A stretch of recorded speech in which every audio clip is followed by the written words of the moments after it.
Hey guys and gals, Greg Howe, S9 Radio, and welcome back to another episode of Retro Radio Repair. I'm sure this radio needs no introduction to those of you that have been around the hobby for a while. To those that haven't, this is a Stoner Pro 40 SSB only transceiver. This one arrived DOA. Really no audio, maybe a hum. No channel or frequency control. I haven't even tried to transmit. I guess I'll do that momentarily, but I rather suspect the phase lock loop circuitry is out of lock. That's probably what this little dot is right here, indicating that. It has no receive. I've hit it with a signal generator. And unfortunately, I understand the 5-volt logic regulator blew. And I'm hoping it didn't take out all the logic chips.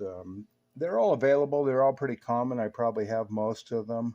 And if the EEPROM's gone, this radio's pretty much toast. There are some ways around it, but not in a stock configuration. So anyways, stay tuned.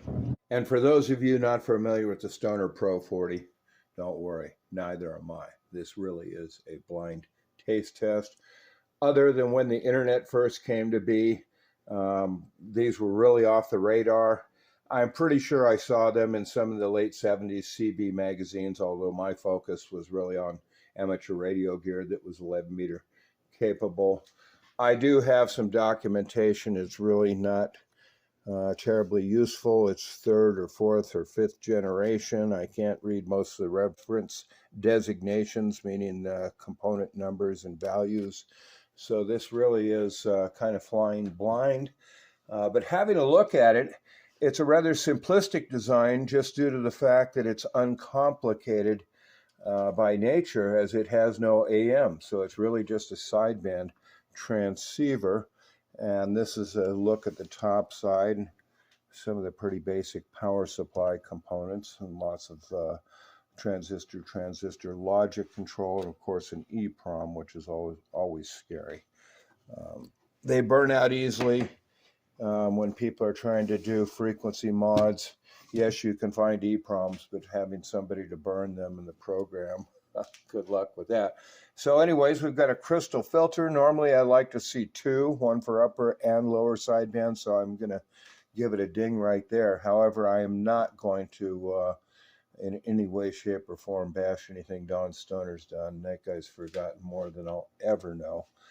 True pioneer in not just CB radio, but amateur radio, going way back into the 50s when I first started reading about them. So pretty basic design here. Looks like some op amps. Nothing scary, other than the fact this radio doesn't work. And the documentation sucks. So tag along. Let's see if I can bring this. It looks like it's in pretty good shape. Nice, shiny, not all beat up.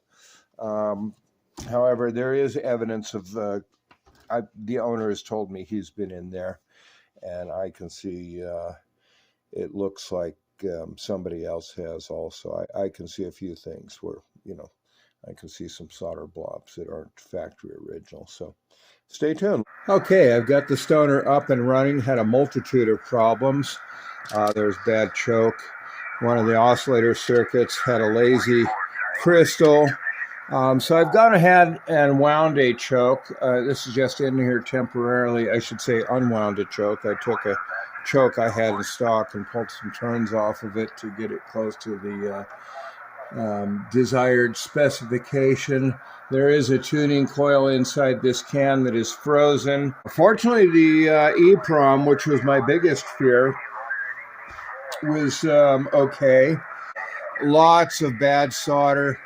If I just touch this board, the audio goes out, and there's some other functions as well.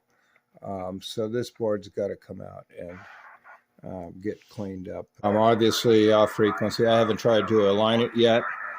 I've got some digits out on the display. This should be reading an H as in channel 38. Anyways, she's up and running. That's a good thing. Okay, guys and gals, thanks for tuning in and tagging along.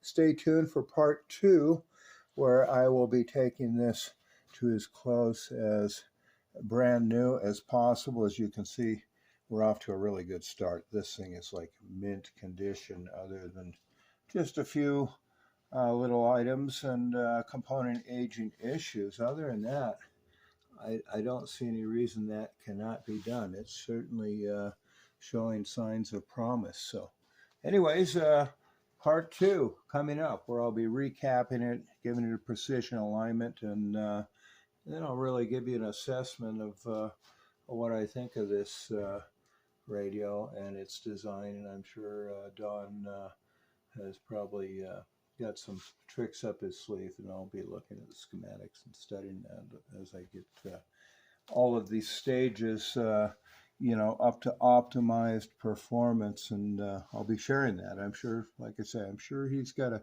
little sneakery.